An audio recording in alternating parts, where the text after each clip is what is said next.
Curtin. So can I have a big round of applause for John Curtin? I think revolutions are like people with machine guns and tanks. No, this is what revolution. I tell you what revolution looks like. Yesterday I get on the train and I get onto the catering department and I see a big sign, soy milk, and there's a many. That's what revolution looks like. There's as many soy milks as there is cow's milk. This morning on the news, front page coverage, that there might be meat products and vegan products that are sold in Sainsbury's and Tesco's. But 10 years ago, 20 years ago, 30 years ago, that would have been the last piece on the news, and they'd have thought that it was funny. It would have been a sense of humour that vegans were having to eat meat. Because movements move. And we've been through many stages, and we are going through a very important stage in a minute. This is crucial. There's that saying, isn't there? First they'll attack you, and then they'll ridicule you, then they'll accept you. And we are starting to be accepted, and you can see it. It's small in the UK.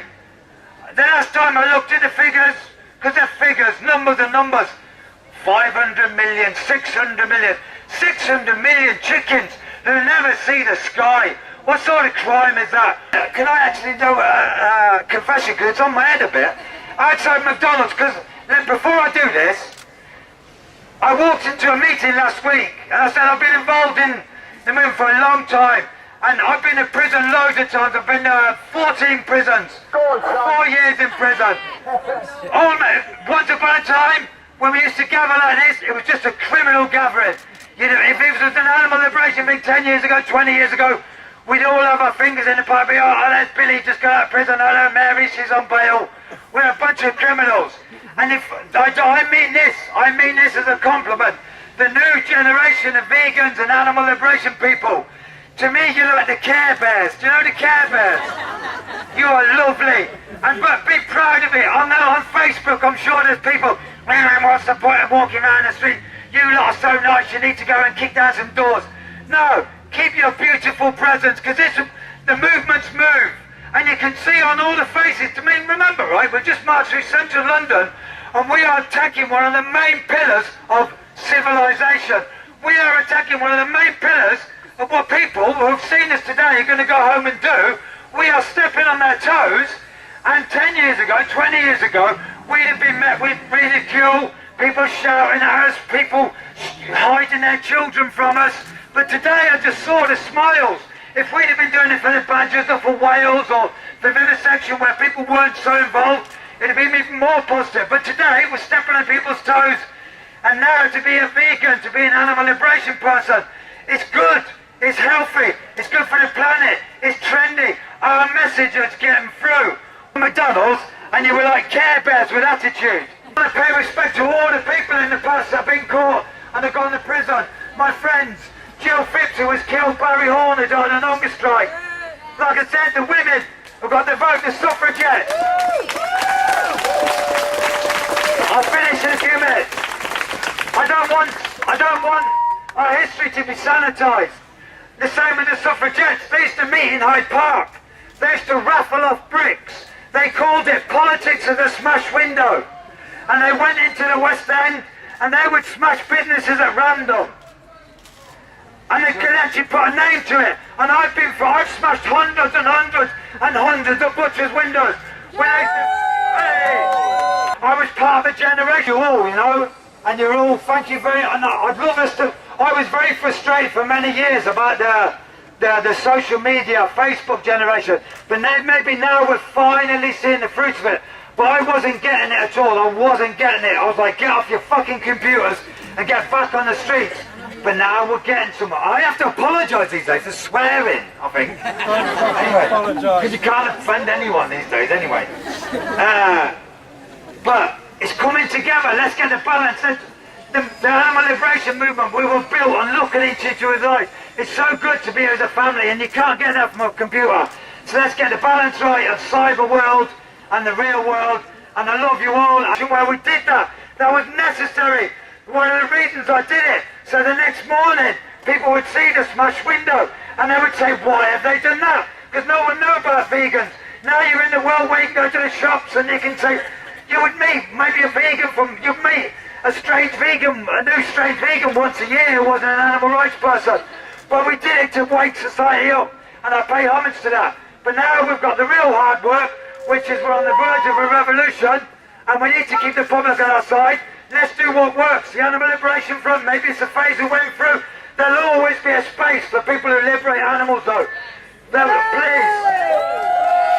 On the street in India, and said you wanted to get some meat, and it said Mr. Singh's Cafe, that means it's vegetarian. The default, you have to look for the word non-vegetarian. And this country, and so many, now it's global. The animal liberation movement used to be based in England and Germany and Sweden. Now it's Mexico and everywhere else. For this country, we're heading towards that point where you want to get some meat, and you'd have to look for that term, non-vegetarian. We're on course for becoming the new default, and I love it. I want to say one more thing. There's never been a more important time to give up. If I ever was going to leave the movement, and I did leave the movement to a degree, but you know the reason I left it wasn't because of the police harassment, wasn't going to the prison, wasn't to do with the heartache, the frustration. It was to do with infighting. And I gather I don't look at Facebook, I can't bear the thing, but I imagine people tell me, oh, she said this on Facebook and you can't do this. Please, be happy that no one owns the animal liberation movement. You want to do this, you want to do that, do it. We're all part of the family. Thank you.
For the voiceless. Our next speaker is George Martin, who works for the Anonymous for the Voiceless. Yeah, thank you everyone so much for being here today. It's so brilliant to see so many people from all different walks of life all coming together for one common cause, animal liberation. So thank you so much all for being here. But with that happiness in which I see you all, there also is a tinge of sadness as well. The sadness relating to the fact that when we actually think about why we actually even need to be here in the first place, I cannot believe it is 2018 and we still have to teach the masses that oppression and violence and murder is wrong. Is that not just absolutely unbelievable? I thought we were the species that understood right from wrong. I thought we were the species that's the most advanced species on the planet, the superior species on this planet. It turns out that is a complete and utter lie. We have been lied to from day one. Our fellow earthlings, non-human animals, they are here with us. They are not here for us. And just remember, there are a lot of vegans who are scared to speak out.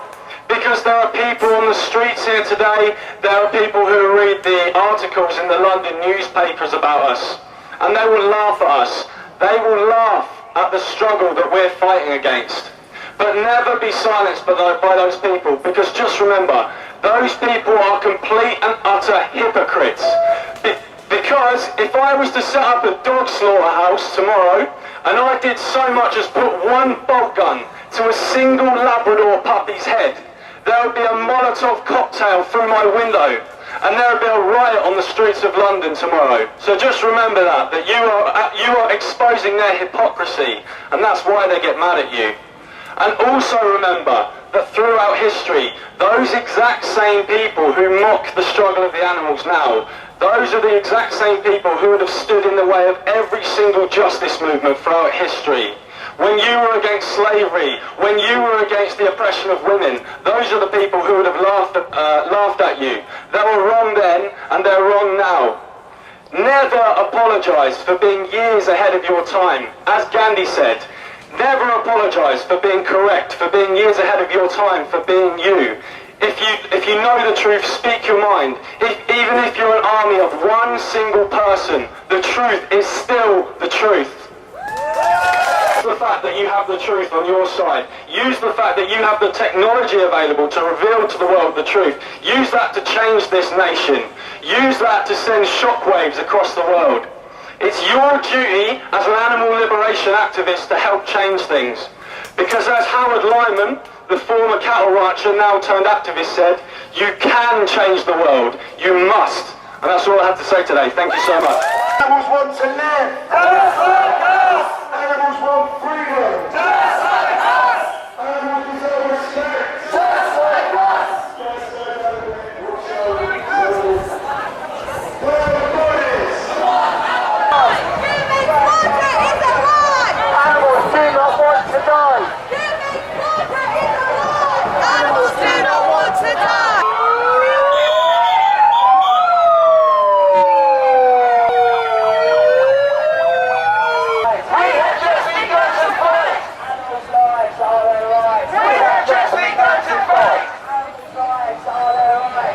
Just begun to fight.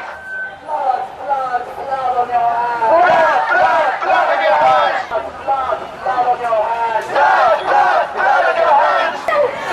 Blood that you have spilled. My speech basically is going to be around words.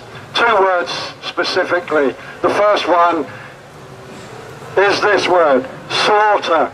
Have we ever thought why we use the word slaughter?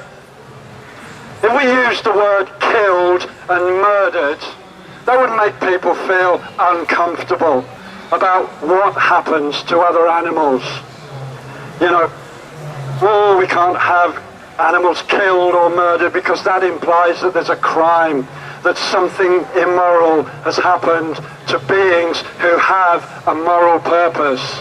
Unfortunately, the industries, be it food, clothing, sport and entertainment, experiments, the pet industry, and even those who use animals for work, only see them as walking commodities of food, clothes, sport, entertainment, etc., etc. And this use of the word slaughter is intentional. It's used in order so that we will follow along their lines, and it succeeded. Even every one of us who is vegan, and it doesn't matter how long, whether you became vegan yesterday or like some of those real Trojans who were vegan 30 odd years ago when we didn't have this knowledge. We have all been part of that, but as John Curtin said, we're waking up from the hangover and we are speaking out. The other aspect of that word slaughter is that we've added the word humane in front of it. Now I've got it on the back of my shirt, but humane is an adjective that means, or its definition is, showing compassion or benevolence. Slaughter, on the other hand, is a verb, and it means to kill animals for food, or humans and other animals, in large numbers, violently and cruelly. However, you can kill anyone not violently and not cruelly is beyond me. So it means that we've got this little bullshit phrase called humane slaughter, which is a noun, which is used to appease the conscience of the masses. And this is why it's so difficult, because this has been so ingrained in people, and cognitive dissonance kicks in when we challenge a core belief system. Now that I wrote myself, so I pretty much made it up. But I want to use another word, because what is going on and happening to animals, as our first speaker said, even while I've been speaking, millions of animals have been murdered by our species. And we've got to stop fannying around and speak the truth, speak honestly, and make people realize we cannot do this any longer. And that word that is actually happening is the word Holocaust. Now, there are some people who don't like the word Holocaust when we refer to what's happening to animals. But I will give you the definition of it. It comes from two Greek words, holos and kauston, and they mean whole burnt offering. So if that's not applicable, then I don't know what is. Now, I don't know if anyone here has seen it, but I'm sure some of you have. There was a film called Speciesism, the movie, and Alex Malonis wrote this: I can't pinpoint the time or moment when I thought there was something to the argument. So it was a kind of a cumulative process. But once there was a tipping point, when you come out the other side intellectually, I'd almost say it's crippling. You're immediately confronted with a Holocaust that is occurring everywhere, at all times, and everybody you know, your loved ones and people you hate, everywhere. They're all participating in it. And here I am. I'm just talking about it. I'm kind of somewhat impassionately just talking about it because I'm trying to relay my feelings about it. When really the only reasonable response to that realization, to waking up to this world we live in, is a fucking explosion. That's the only reasonable response. Mentioning that word Holocaust brings me to one of the best books that every animal rights activist should read and then reread it. It's written by Charles Patterson. It's called Eternal Treblinka, Our Treatment of Animals in the Holocaust. Albert Camus had the conviction that it is a writer's responsibility to speak for those who cannot speak for themselves. Franz Kafka had the view, I think we ought to read only books that bite and sting us. If the book we're reading doesn't shake us awake like a blow to the skull, why bother reading it in the first place? So it can make us happy? Good God, we'd be just as happy if we had no books at all. A book must be the axe for the frozen sea within us. There's a quote right at the beginning of that book, and it's by Isaac Bashevis Singer. He was one of those people that went through the Holocaust, who made the comparison to what's happening to animals and those humans that experienced it. And this is what he wrote. In his thoughts, Herman spoke a eulogy for the mouse, who had shared a portion of her life with him, and who, because of him, had left this earth. What do they know, all these scholars, all these philosophers, all the leaders of the world about such as you? They have convinced themselves that man, the worst transgressor of all the species, is the crown of creation. All other creatures were created merely to provide him with food, pelts, to be tormented, exterminated. In relation to them, all people are Nazis. For the animals, it is an eternal Treblinka. So all of those of you who are not afraid to understand that the suffering that humans have so relentlessly inflicted on animals over the course of our species' history is one and the same with the suffering that humans often inflict on each other. You must read and reread this book. And that brings me virtually to my final point, is that we must step up our game. We cannot sit and argue with each other. We need to be out on the streets every single day, even if it's on your own. Don't be afraid to speak to the person next to you. Don't think that they might not be thinking this, because the only way that we're going to change them is to get them to think. If they give you a programmed response, don't reply in the way that they expect you to. Get them to walk away thinking, why did he say that, or why did she say that? Thank you very much, everyone. When Rosa Parks was sitting on that bus, in the front of the bus where she should not have sat, a police officer came over to her and said, "Get up, you're not supposed to sit there." She said, "I'm tired." She was tired of the discrimination that all black people felt. She was tired because she'd just finished a day of work. But the more important tired was she was tired of discrimination. And so we should be tired of discrimination. Tired of discrimination to all earthlings. We need to show that we are tired and will not put up with it.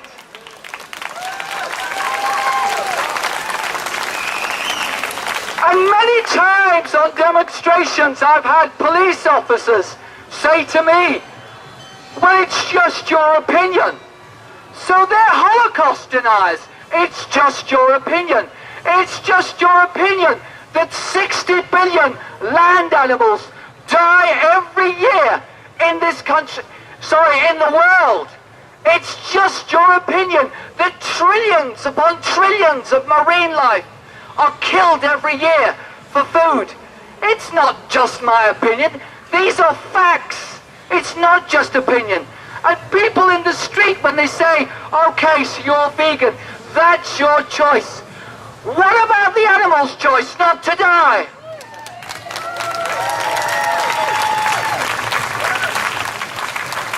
"250 years ago, if you'd have campaigned against slavery, people would have said, 'You're crazy.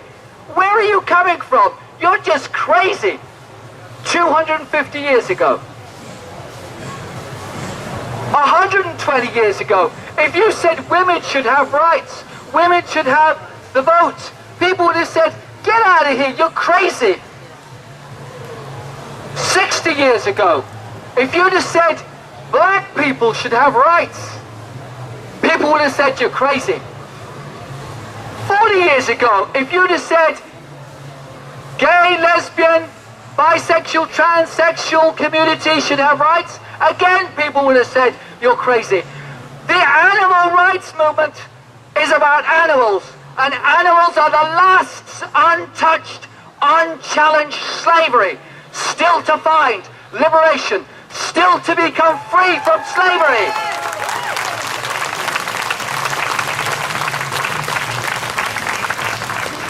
I always find it interesting, that people say they're for equality. They say they're against sexism. They say they're against racism. And yet, it's one of the most sexist things in the animal industry that male chicks, because they are not female, because they do not produce eggs, are crushed and gassed in their millions simply because they are surplus to the egg industry. Cows, females. We've had males, male chicks. Female cows. Milked. We steal the milk of another species. And then after 4 years, maybe 6 years if they're lucky, when they're spent of producing milk, they get the reward of the slaughterhouse. Slaughterhouses are not places of kindness. You will not find kindness and compassion in a slaughterhouse. Speciesism. I saw a person showing a placard. "Would you eat your dog?" What is this radical cognitive dissonance that says, "I love my dog, I love my cat, I love my horse, I love my gerbil, I love my guinea pig, but I eat cows, I eat fish, I eat chickens, I eat pigs"? What is that?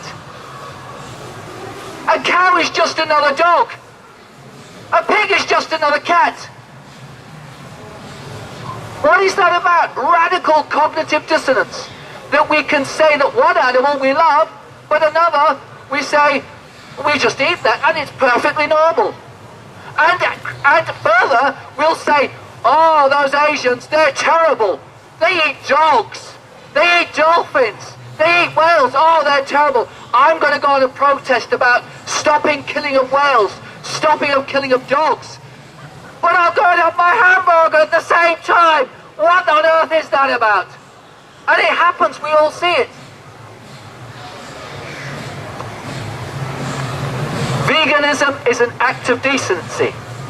You're not doing anyone a favour, you're not doing the animals a favour, it's a social justice movement. Animals have a right to live, to not be tortured, to not be raped, to not be murdered, which is what animal farming is all about.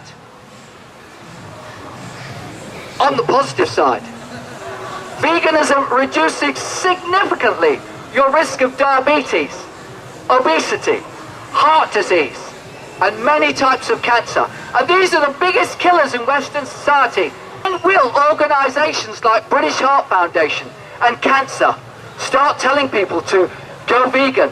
It took them 50 years to tell people, eat more fruit, eat more veg.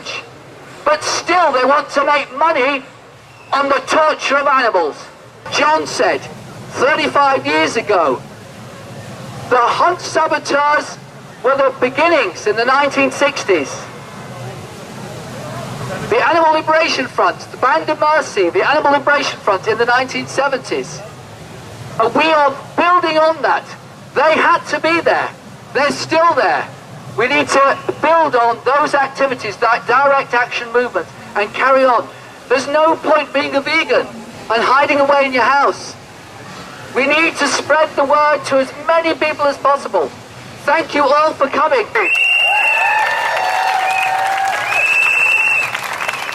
Yeah, so first of all, I just want to say thank you for everybody who made it here, and for Robert to make this happen. And yeah. A non-vegan meal would last approximately 10 to 15 minutes in one sitting.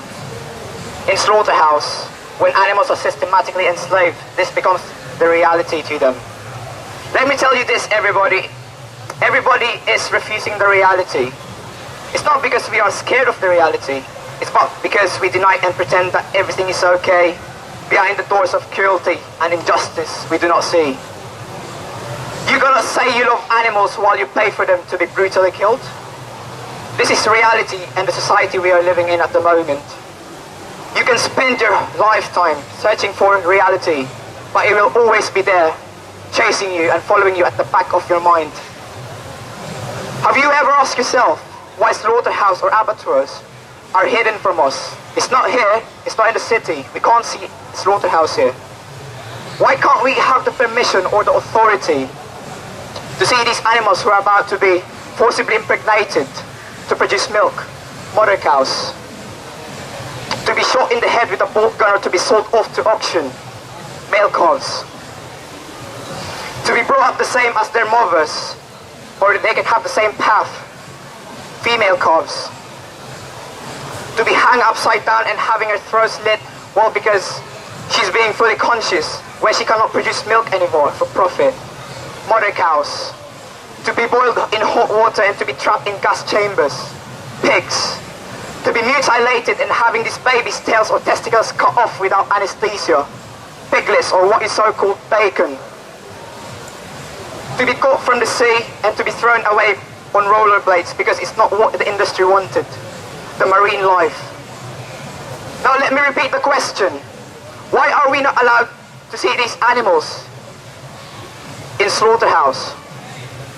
Because we are automatically programmed with an incoherent ideology that these animals are just commodities, objects like mobile phones, consoles, and the list goes on. But of course, at a young age, we would definitely understand the meaning of compassion, and we will listen. The more likely we listen, the more likely we will learn. We do not care about what animal agriculture is doing to our planet, to us, and most importantly, to the animals. We do not think we are not harming the environment. How about the future generation? What about these kids getting raised up as a vegan? I've got a massive respect for these parents raising their kids vegan. We are taught with the wrong information about the health side. Again, let me ask you one question. Why do you think qualified doctors or nutritionists suggests you that you must eat less animal products when you are about to suffer or when you get the risk of having heart disease, coronary heart disease. And you are given with these medications you have never, ever heard before.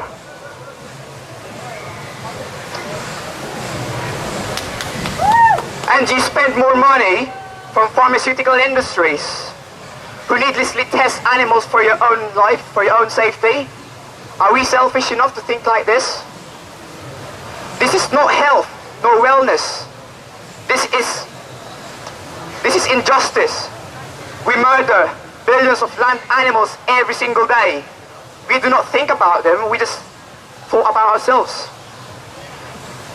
And this is one of the reasons why I dropped out my course at university last year. I was doing pharmaceutical science, and I just regretted the way I was doing it, and I didn't want to test, or I don't want to be a hypocrite.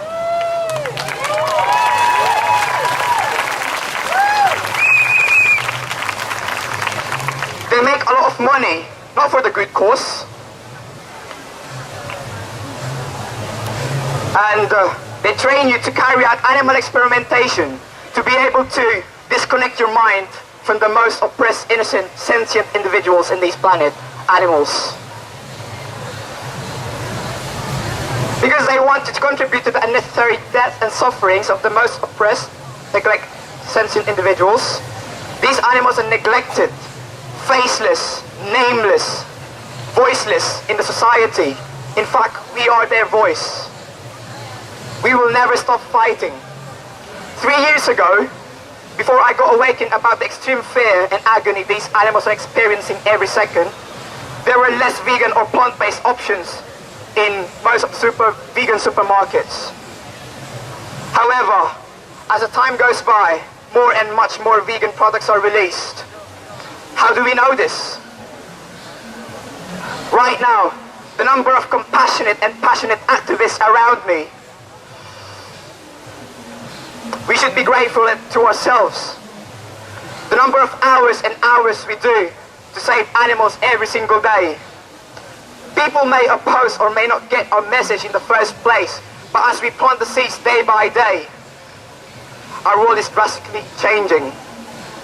Without vegan activism, without these kind of stops, we wouldn't be here. We wouldn't have convinced the so-called corporate masters to go fur-free, cruelty-free, or to provide vegan options in the market. Vegan activism is the fundamental ground of compassion. Close all slaughterhouses. So I just have my last words here before I go. I mean, everybody's tired, you know. Right. So it's a poetry made by myself. It's called Animals Deserve Respect, as you can see from my shirt. You are the reality of their beginning. Because of you, they will never stop dying. You have the authority to allow them from breeding. What you do not see is their endless bleeding. We may walk broken-hearted as an activist every single day, but that does not mean we should never stop fighting. You are the only mankind of their nature. You systematically hand them out to animal agriculture, where you intuitively think it's all rapture, but they suffer in misadventure, and you see a sudden pleasure in front of your plate. We are here to provide picture to free them from capture. You are the only hope who can stop this exploitation. We are one nation.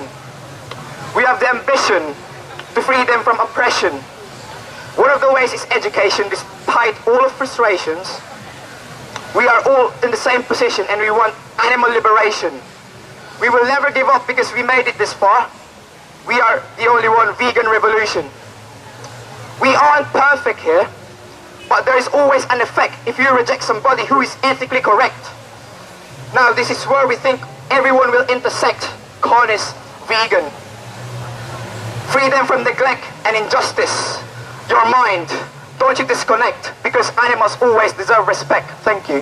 Animals are being murdered in slaughterhouses across London, in the UK and all over the world. They are scared, tired, starving and in pain because we put them there. So no matter how hard it is for us to stand here until we lose our voices and we ache from walking and holding our signs, always remember the animals because we are here for them.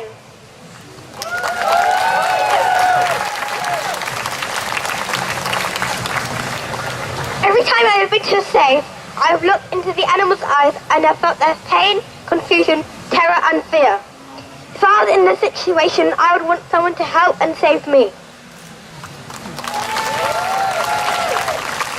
And that is why we have to fight for them, because they have nobody else to stand up and say, stop, that's not right. Freedom is the most basic thing to give someone, yet we strip that away from animals by putting them into gas chambers so we can turn them into bacon, or shooting them in the head so we can turn them into beef burgers. There is no need to eat animals. Animals have done nothing to us. So why be horrible to such innocent beings? Instead, eat falafel, or seitan, or tofu, or coconut bacon, or soya chunks.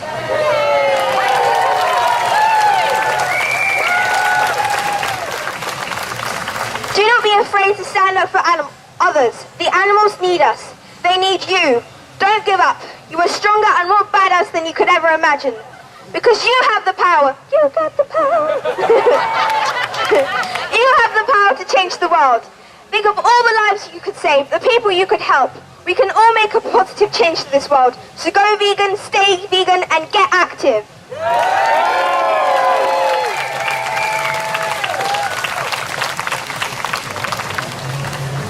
Go vegan, close all slaughterhouses, shut them down. Shut them down. Shut them down. Shut them down.